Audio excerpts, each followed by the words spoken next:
Well, good morning, everybody. It's the weekend. Thank goodness it's the weekend. We made it. Yeah, you're listening to the RepcoLite Home Improvement Show, sponsored by Benjamin Moore, and I'm in the studio with Dan Altena. Hi, Dan. Hello, Dan. And Allie Bryde. Hello, Allie. Hey, Dan. How are you? Good. How are you? I'm doing really well now. We've got some different voices in the studio today with me because Haley is obviously not here. She's not doing well. She's not, well, she's fine. Let's not paint the picture too far.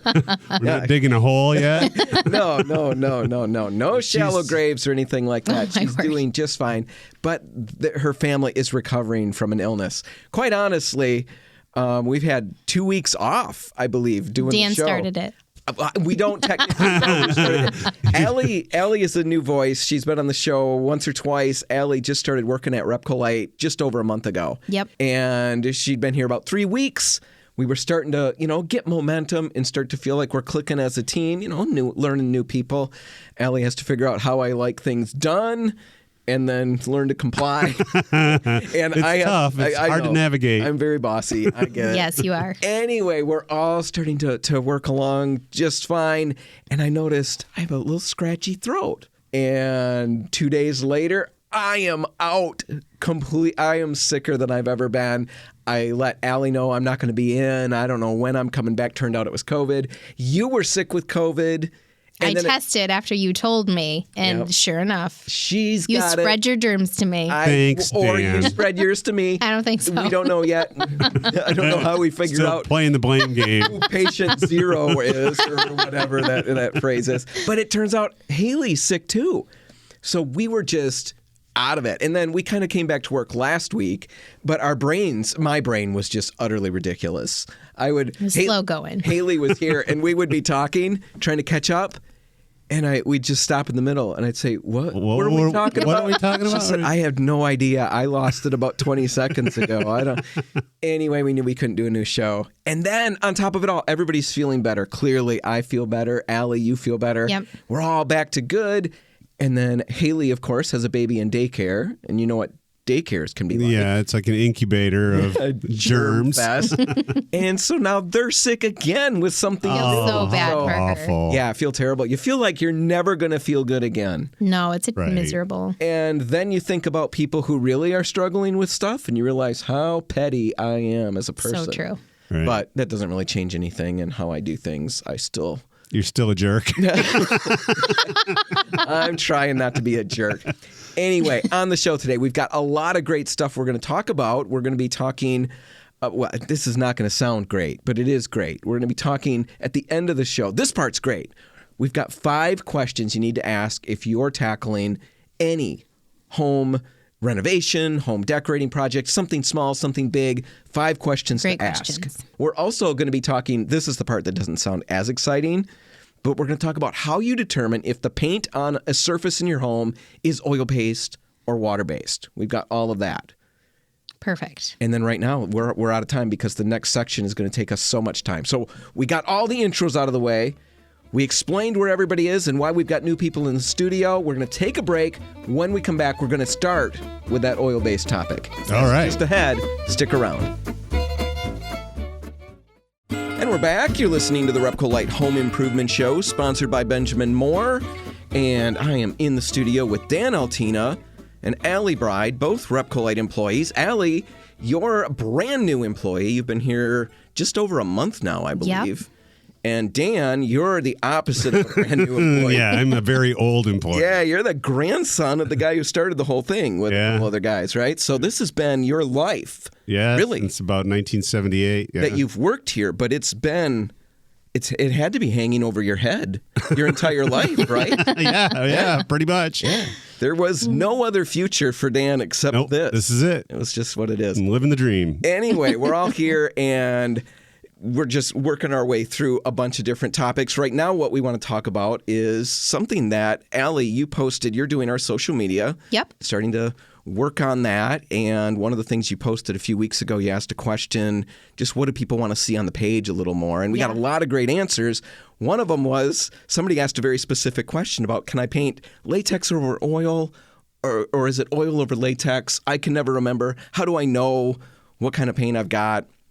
And I thought, that's really good. Let's talk about that, because it is something that we get asked a fair amount in the store. You know, we've got people who've got an older home, or maybe furniture that they have or they snagged at a thrift store or something, or maybe trim, whatever. They're going to repaint these things, and they're concerned that that previous coating down there is oil-based. You know, they know that there's an issue, but we're always not sure exactly beyond that.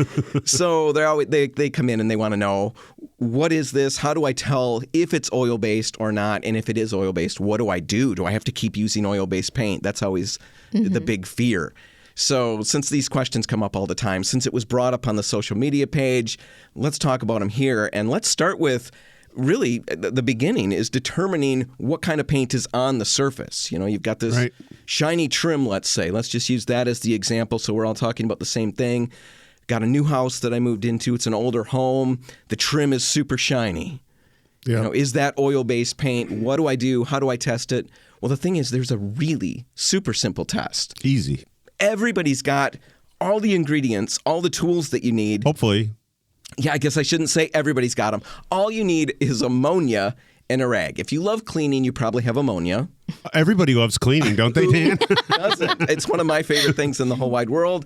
And so I've got like a backlog. I've got a back stock. Just go to Dan's house. Get your ammonia. Yeah, one time I went to the little hardware store to buy cleaning supplies, and I bought ammonia, and I put bleach on the counter, and the lady at the counter said, "Son, you can't mix these things. You know that, right?" I said, "Yeah, I know that." Of course I know Went that. home and Googled that. Why? Why not? My plan was to mix all of these. Science experiment. Never mix those things. But anyway, let's get back to the topic. Ammonia. You need ammonia and a rag, and ideally you get a rag of a different color from the paint that you're testing. Right. Once you've got that, really all you got to do is wipe the wall or wipe the surface. Scrub a little spot. Yeah, with an ammonia dampened rag, and you're looking for the paint to soften a little bit. Yeah, and come off onto the rag. You'll see the color of the wall or trim or whatever you're checking come off onto the rag. And if it does that, it means you've got a latex paint. And now you know, moving forward. If it doesn't do anything, it's almost always oil-based then. Right. Now, online, if you look into this and dig around and try to figure out how do I test what I've got, you're going to find the ammonia recommendation, but you're also going to find in a lot of situations people recommending that you use denatured alcohol, rubbing alcohol. Some of those things will kind of work, but there is a little bit of a limitation with that. Right.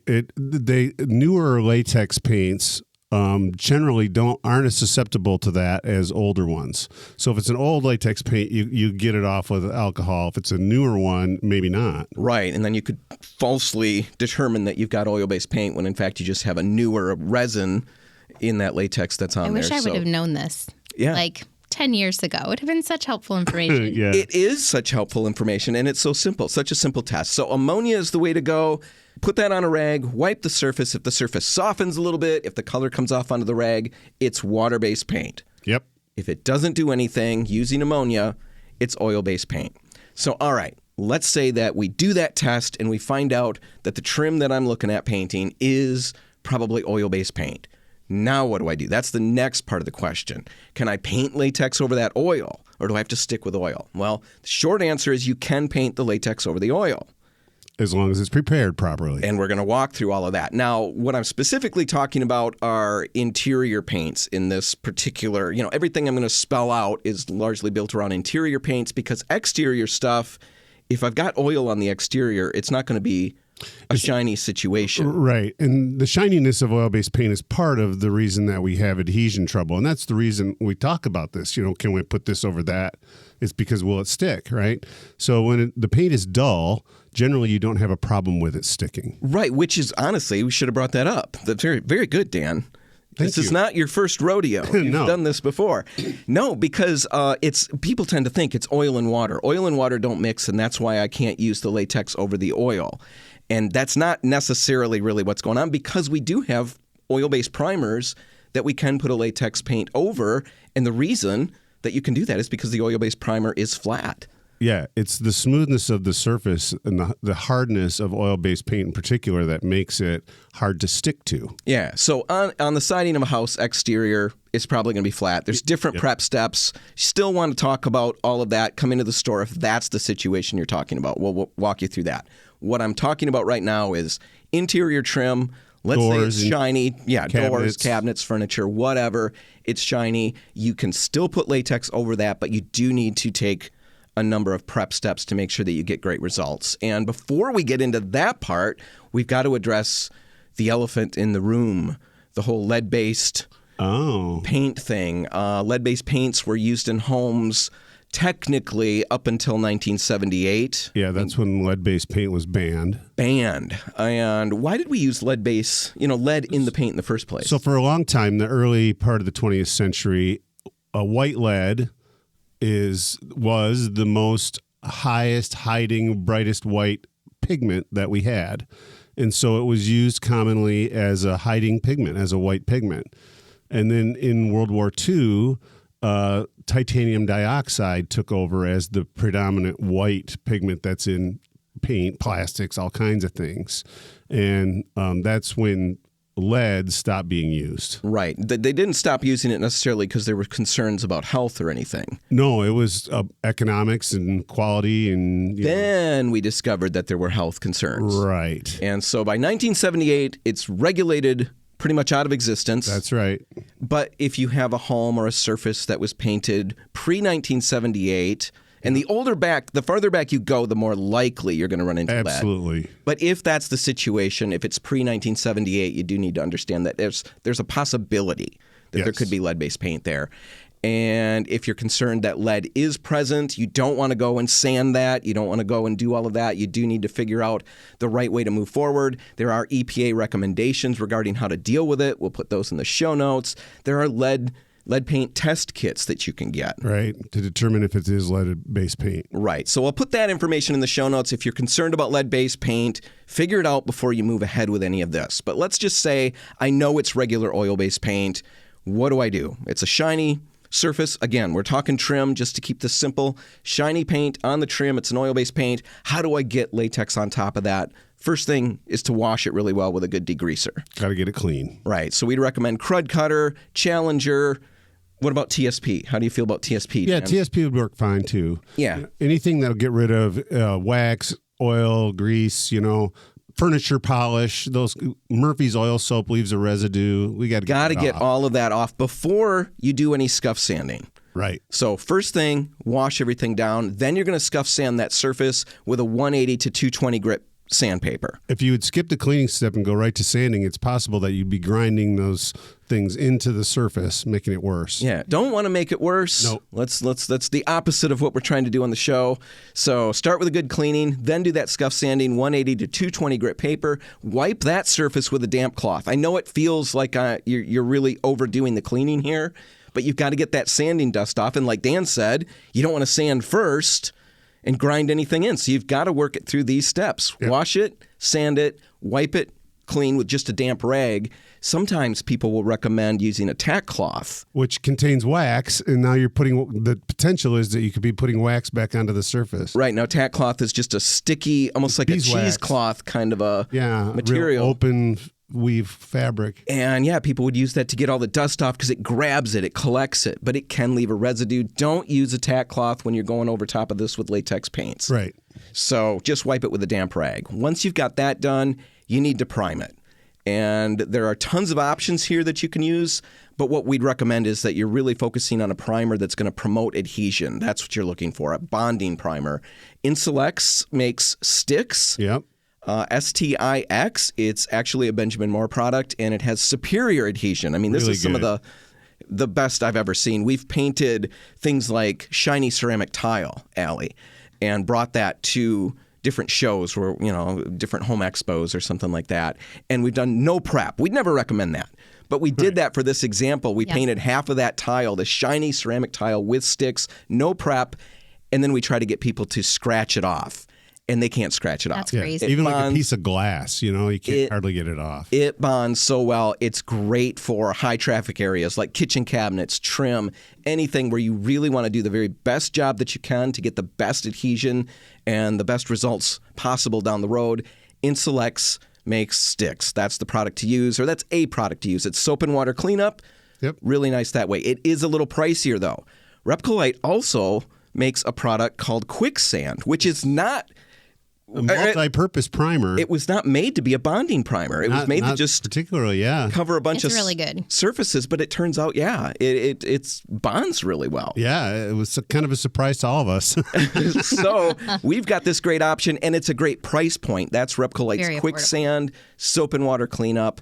Check out those things. And then when you got all of that done, you've got the priming done, now you move to your top coat. There are a ton of options out there. One interesting one to talk about is Advance from Benjamin Moore. Right. Advance is a modified alkyd, which means it's kind of got a foot in both of these worlds. Yeah, I think a lot of people don't know alkyd is oil base. So alkyd is the same. That means the same thing as oil base. And Advance is essentially, it's a water cleanup alkyd paint. It's a water cleanup oil-based paint. So you get all the benefits of the oil base, which means it's going to dry a little bit slower. It self-levels beautifully. It flows out and very nicely. Very nice, very easy to get great results with Benjamin Moore's Advance, but you still end up with the easy cleanup and lower odor. Yeah. There are many other options when it comes to the top coat. Just stop out at any RepcoLite or give us a call. We'll make recommendations based on your situation. Now, all right, last thing. Let's just bring this up really quickly. With people switching to latex, why in the world would anybody still want to use an oil-based paint? And we kind of talked about it a little bit when we talked about Advance. There are a lot of benefits to using oil-based paints. Yeah. They stay wet longer, which sounds like a negative, but actually the longer something stays wet, the more chance it's got to self-level. All the brush strokes, roller marks, all of that kind of fades out, and you get almost sprayed-like finishes out of oil-based products. That's one of the reasons they were so popular, and people do like using them. They've also got great block resistance. Which is when you set something on a shelf, let's say the shelf's painted with a latex paint, sometimes you put something heavy on that shelf, it'll stick to it. We call that blocking. And oil-based paints resist that very well. Right. They're also less susceptible to cleaning products. We talked about that ammonia test at the very beginning to figure out if it's latex or oil-based paint. Ammonia affects latex paint. If you've got ammonia-aided, is that how you say that? How do you say that? Ammonia-aided? No. Cleaners with ammonia in them? There you go. Anyway, if you've got cleaners with ammonia in them, they will actually soften and remove, in some instances, latex paint. So wash your walls with all that ammonia, and you're not just getting them clean, you're actually taking paint off. That's right. Oil-based paint won't be affected by cleaners like that. However, with all that said, now I've got everybody pumped. I'm going to oil-based. Well, now I'm going to throw another curve at you. Michigan just came out with new VOC regulations in April of this year, and basically pretty much most manufacturers can't even sell oil-based paints in Michigan anymore. Yeah, there's a lot of restrictions now on the emissions that can come out of paint. And so, a lot of things that we're used to seeing in paint stores we can't get anymore in Michigan. But to do another curve, there's an exception for RepcoLite. Yeah, small paint manufacturers in the state have been given basically a 5-year grace period in this regulation to comply with this regulation, which means that for the next 4 years or so, we can continue to sell these products that you can't really get anywhere else. So if you have oil-based paints that you've loved to use in the past and you can't get them anymore, we can probably get you something very comparable. Oh, yeah. And we can do that for the next few years yet. Yep. So be aware of that. I think that covers everything. If you need more info, we'll put all of these steps, the prep steps, in the show notes so that you can do it right. I've got the lead paint stuff in the show notes. Check all of that out at RepcoLite.com. We're going to take a break. When we come back, we're going to be talking about 5 questions you need to ask yourself before you start a home decorating project. That's all next. Stay tuned. And we're back. You're listening to the RepcoLite Home Improvement Show, sponsored by Benjamin Moore. Kind of a strange week. I'm in the studio with Dan Altena and Allie Bryde, both RepcoLite employees. But Haley's not here. We talked about that at the beginning of the show. Like, the plague has settled upon Haley's home. Horrible. Bad. Yeah. Too bad. Yeah, I'm not going to go into any more. Haley, the whole family is sick. They're recovering. They're getting better. That's the positive. Haley will be back eventually. I'm assuming. Hopefully. I'm assuming next week. But you guys filled in. I'm really happy for that. Let's talk about some questions that everybody should ask when you're tackling a home decorating project. Making a space over in our homes can be fun. I think we all get kind of excited about that idea.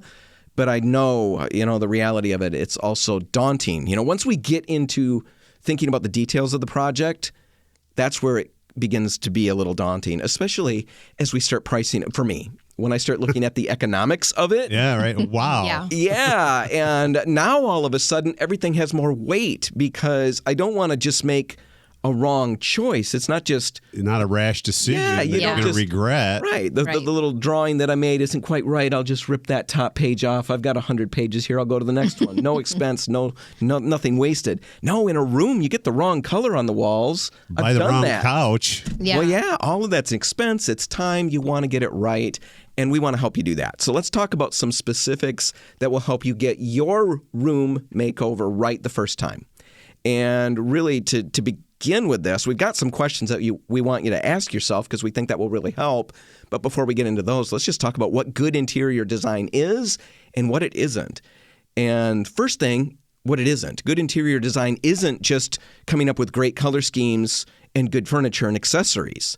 You know, it's not just coming up with an aesthetically pleasing space. It's actually got to be functional as well. Yeah, I think that's important that your home functions well for your family depending on where you are and what season of life you're in. Right. So all of those play into what good interior design is. So to help you get those good results, to achieve good interior design, here are some questions that you can ask. And I guess maybe they're in some kind of order. They're certainly not the only questions you can ask. Right. I would love to be able to say that I have come up with the only questions that need to be asked. Right. Dan Hansen. I would be Definitive. sitting on a pile of cash if I could do stuff like that.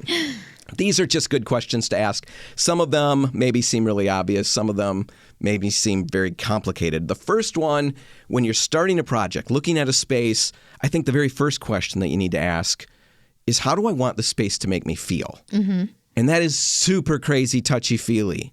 It's very personal to each person. Right. But I think it's really important. You need to get a feel for what kind of atmosphere you want to create in this situation, and in this space. Maybe you're doing the whole home. Maybe you're doing just a room.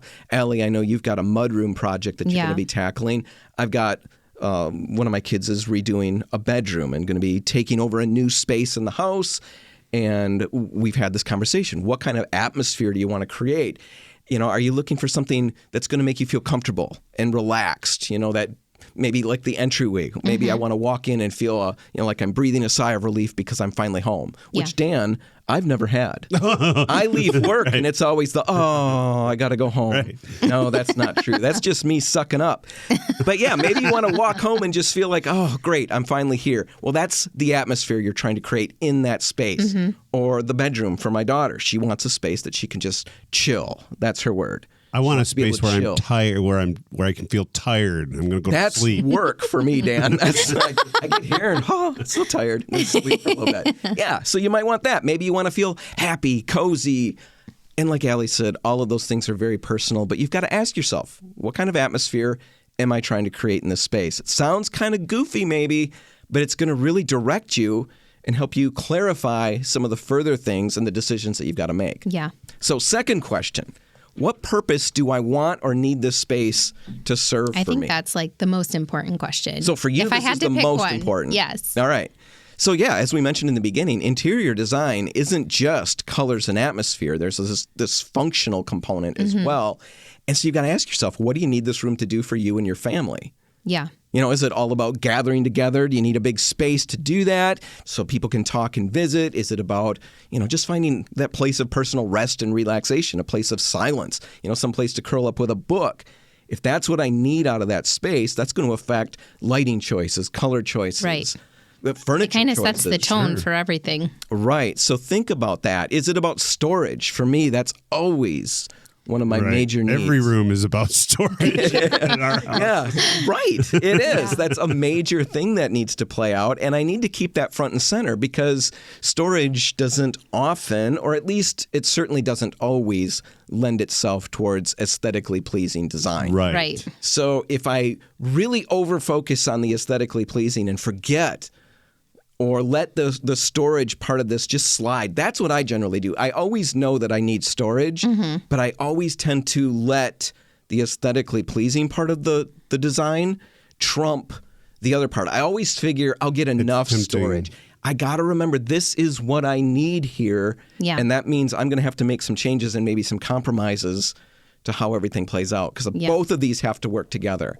Now, when you're making that list or you're thinking those things through, it might help to have a certain number of must-haves and maybe some wish list items. These things I could do without, but I'd love to have them. Mm-hmm. But these things... Gotta have them. Gotta have them, and that's going to affect everything. So ask yourself, what purpose do I need or want this space to serve? That's the second question. How about a third question? What's working for me in the space as it is, and what isn't?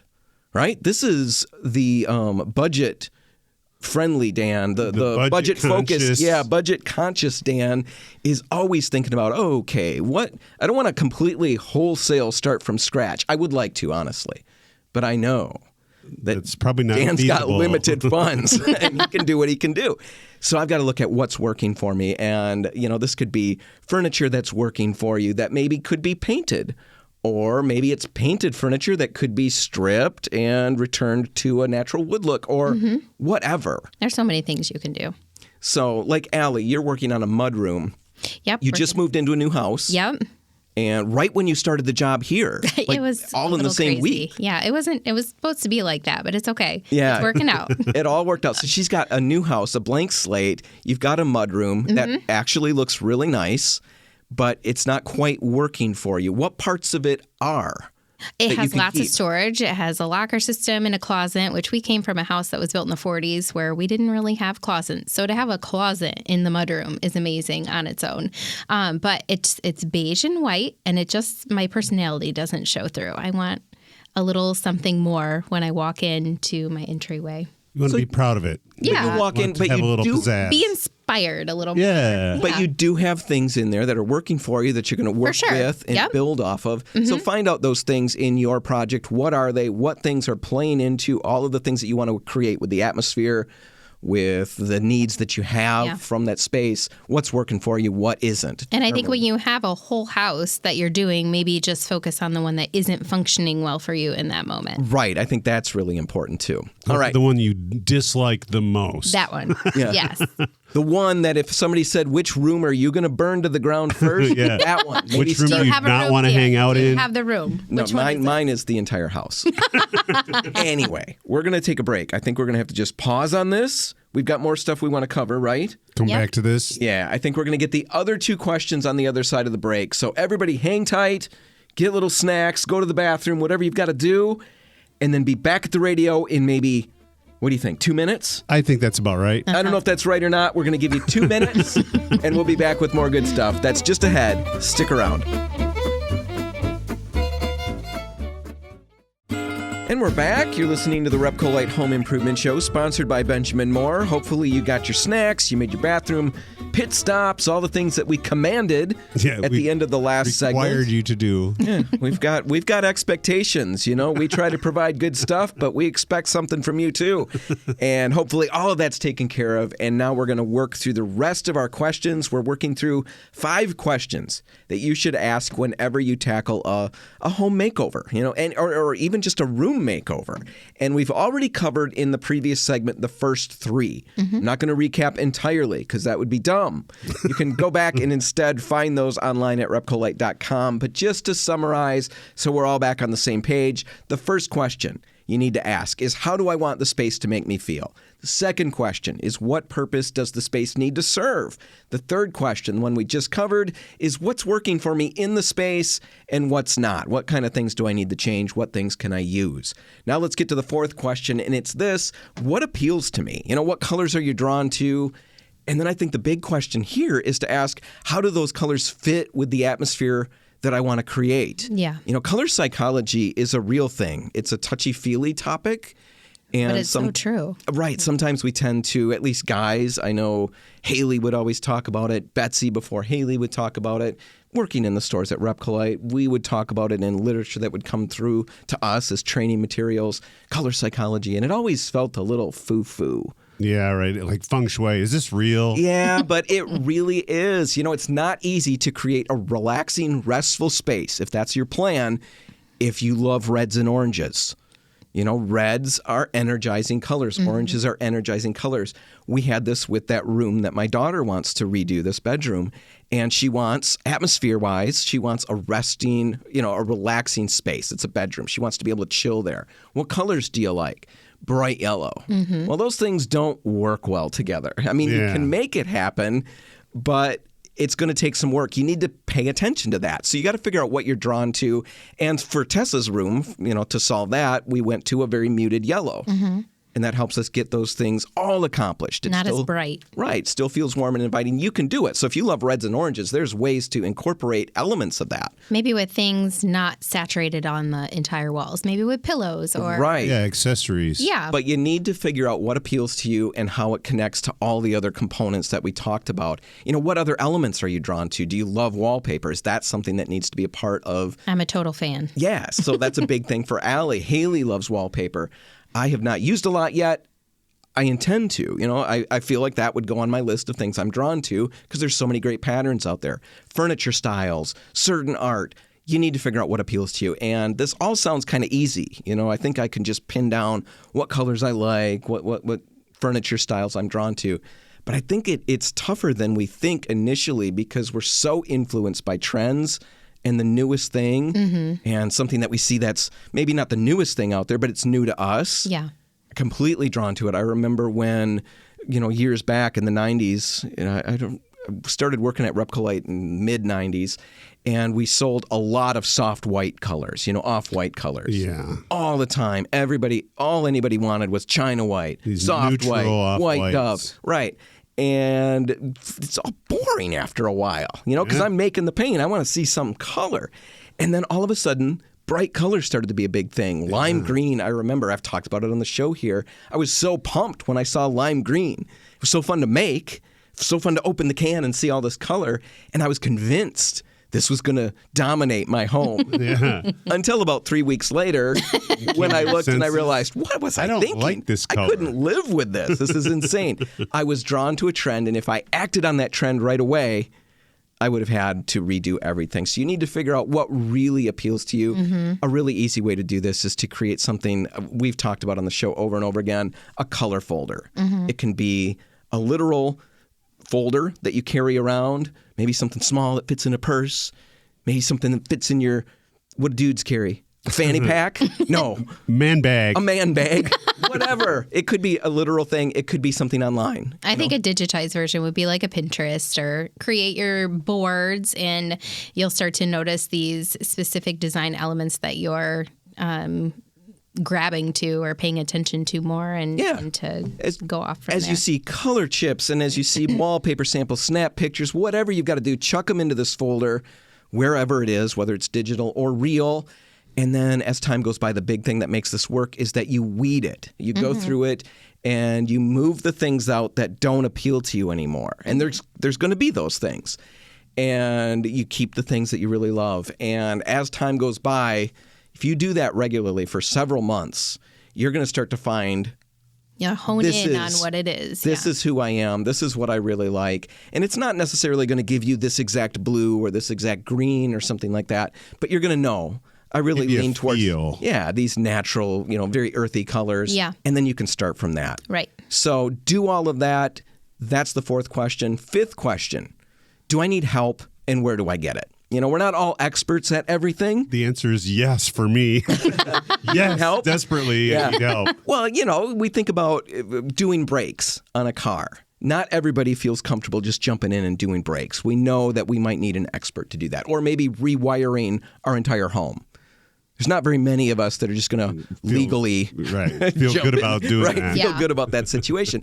Interior design is a specialty and a skill as well. And I think there is a tendency, because it's a little more accessible than rewiring my home, I think we tend to sometimes convince ourselves it's an easy thing, and maybe if I just look online long enough or whatever, I'll figure out what works. And you can probably do okay with that.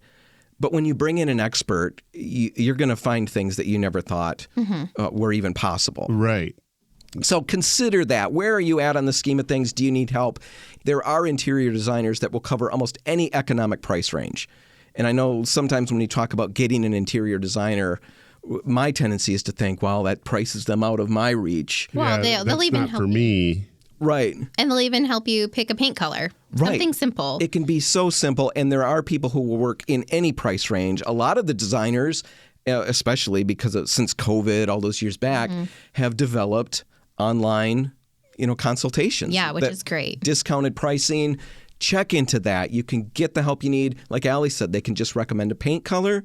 They can go deeper. And they have different packages. All kinds of different things. If you're looking for an interior designer, you can also email us, radio@repcolite.com, and basically just let me know roughly where you're located, what project you're tackling, what's the scope of it, what's it look like a little bit, and I can get you some names of designers near you. Or stop out at any RepcoLite store, tell them all of that information. They'll get you some names. Or we've also got people on staff at every location who can help you with color for free. And there's also this website called The Expert. I think it's an app, and there's a lot of designers that are on there. And you can, depending on your style and what you're looking for, you can source a designer that way, and it's all online. Yeah. So I'll put links in the show notes for all of that info.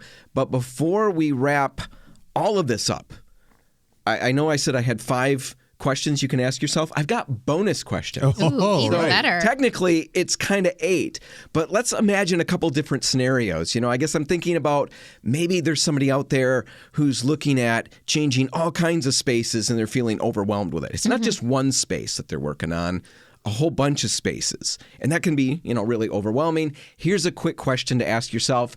Which project is going to make the most difference? Maybe your budget's tight. Maybe that's the issue and you're looking at a bunch of spaces. Now I'd ask a very similar question.